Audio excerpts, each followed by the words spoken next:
Kala nung iba madali mag-alaga porket walang oxygen. Mas mahirap sila alagaan.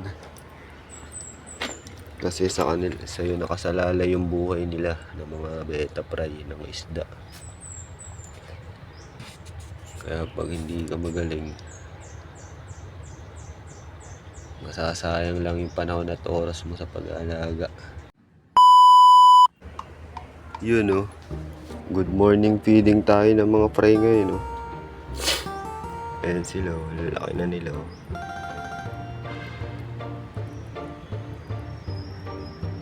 Pakainin natin sila.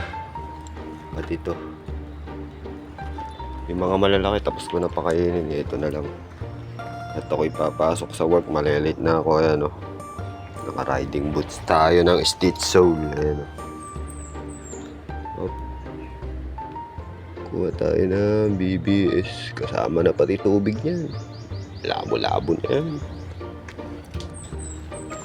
Ganito lang ako magpakain. Patak-patak lang. Tapos lahat ng gilid dapat madaanan mo kasi yung iba dyan hindi nila nakikita, hindi nadadaanan ng pagkain.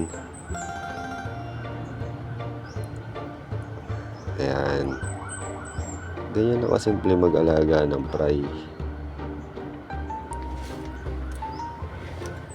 Kala nung iba madali mag-alaga porket walang oxygen. Mas mahirap sila alagaan.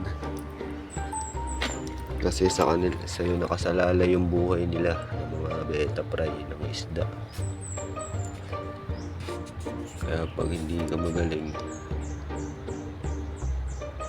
masasayang lang yung panahon at oras mo sa pag-aalaga.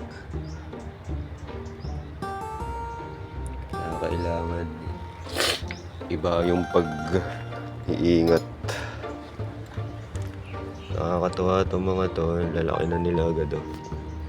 Hindi ko na malayan, lumalaki na pala sila. Katititig lang. Nakakalibang. Ito pa. Ay, may nagpapa-shoutout nga pala sa akin. Buti naalala ko na. Shoutout nga pala sa'yo, Chef Bok. Kay Chef Jinil Ganido.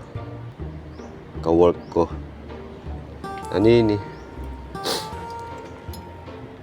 Sharer ko yun. Malupit na yun. Number 1 followers natin yun. Kay Chef Bok ng Tetsuo.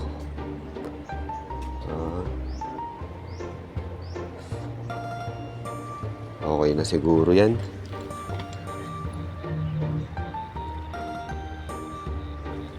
Baka ma-overfeed na naman sila at magkamatay, mabondat. Dagdagan ko lang po isa ng konti. Dagdag ako ng tubig nila kahapon eh. Ayan o, tumaas yung tubig nila. 4 inches na yan. Ito, nasa 3.5 inches lang to.